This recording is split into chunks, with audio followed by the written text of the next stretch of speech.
A Study in Scarlet by Arthur Conan Doyle. London. Not my London, but the one that started it all, 1881. The air is thick with coal smoke and fog, a city of contrasts, wealth flaunted in grand squares, poverty festering in shadowy alleys. Hansom cabs rattle over wet cobblestones, gaslights flicker, and the city hums with restless energy.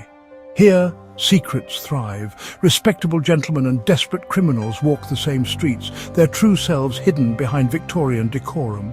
The fog conceals, the crowds swallow, and the police are hopelessly outmatched. London itself is a silent accomplice, its shadows turning corners menacing, its rain never washing away the stains of desperation. Every brick holds a story, every shadow a memory. This is a city of puzzles, where most live on the surface, never glimpsing the machinery beneath. The police with their plodding methods are children at a grandmaster's chessboard. They seek the obvious, the comfortable, but the truth is rarely either. London waits for someone who can read its secrets, follow invisible threads from a bloody room in Brixton to distant deserts. It waits for a consulting detective. The stage is set. Enter Dr. John Watson, Army Doctor, invalided home from Afghanistan, searching for purpose and affordable lodging. Ordinary, yes, but the perfect chronicler for the extraordinary man he's about to meet. Watson is our anchor, practical and moral, baffled, yet intrigued by what's to come. Their meeting, arranged by a mutual acquaintance, takes place in a chemical lab at St. Bartholomew's Hospital. Sherlock Holmes is there, not with pleasantries, but with a deduction. You have been in Afghanistan, I perceive. It's not magic, but razor-sharp observation.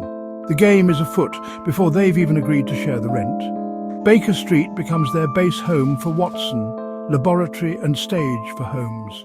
Watson observes contradictions, Holmes a brilliant violinist and chemist, yet ignorant of the solar system. Energetic in pursuit, lethargic in boredom, Holmes defies diagnosis. Watson grounds Holmes, documents his work, and finds new purpose. Holmes, in turn, pulls Watson into a world of intrigue and danger. They are two halves, the brilliant mind and the empathetic heart.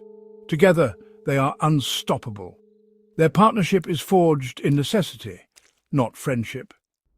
The call comes, a plea from Scotland Yard. A man found dead in Brixton, blood everywhere, Rache scrawled on the wall. The police chase political conspiracies. Holmes sees a story waiting to be read. At Lauriston Gardens, Holmes demonstrates his methods. He sees what others miss. He ignores the obvious clue, focusing on footprints, cab tracks and minute details. Holmes deduces the killer's height, habits and even fingernail length from the scene. The police chase false leads. Holmes sets a trap with a lost wedding ring and employs his Baker Street irregulars. He uses the city's nervous system, urchins, advertisements, observation. A second murder complicates things. A secretary is stabbed, 2 pills left behind. Holmes tests the pills on a sick terrier. One harmless, one deadly. The killer is a gambler, offering victims a twisted game of chance. The pieces form a picture stranger than anyone expects. It's a vendetta, a story of retribution. Holmes waits for the final act. The game is on.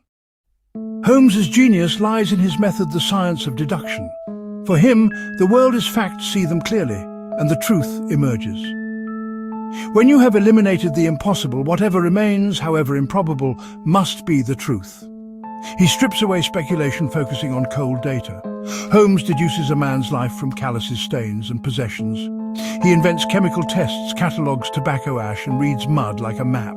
His arrogance is born of confidence, his contempt for the police, frustration. Holmes is a showman, revealing the solution only when the narrative is complete. The crime is his canvas deduction, his art. He's not a hero, but a puzzle solver driven by the need for intellectual challenge. His focus isolates him, but it's his greatest strength. Holmes lives for the hunt. Just as Holmes is about to reveal the killer, the story shifts. Decades earlier, to the American West. John Ferrier and Lucy, survivors of a wagon train, are rescued by Mormons, but at a price conversion. Years later, Lucy falls for Jefferson Hope, but the elders demand she marry Drebber or Stangerson. With Hope's help, Ferrier and Lucy try to escape, pursued by the avenging angels. Tragedy strikes, Ferrier is killed, Lucy forced to marry Drebber, and she dies of heartbreak. Hope swears vengeance, hunting Drebber and Stangerson across continents. The London murders are the final act of a personal vendetta. Holmes's deductions reveal the motive: love, loss and revenge. The Scarlet thread is a history of pain, not just a crime.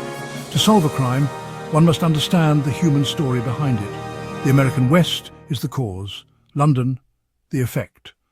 Holmes traces the thread to its source. Back at Baker Street, Holmes, Watson and the inspectors await the final act. Holmes dismantles the police theories, then announces he's summoned the real killer. The cabman arrives, Jefferson Hope. Holmes springs the trap. Hope is subdued. In his confession, Hope details his pursuit of Drebber and Stangerson, his deadly game of chance, and his failing heart. His quest for vengeance was a race against time. Hope dies of an aneurysm before trial, content his work is done. Justice is served, but the credit goes to the inspectors. Watson fumes at the injustice. Holmes is unfazed. Fame and fortune mean nothing to him. The reward is the puzzle solved. For Holmes, the work is all that matters. The case is closed. A Study in Scarlet is the blueprint for modern detective fiction. Holmes introduced a hero whose mind was his weapon, making detection a science. The consulting detective and his grounded companion became iconic. Watson is our guide, asking what we would ask, feeling what we would feel. Their partnership balances intellect and humanity, a formula copied endlessly.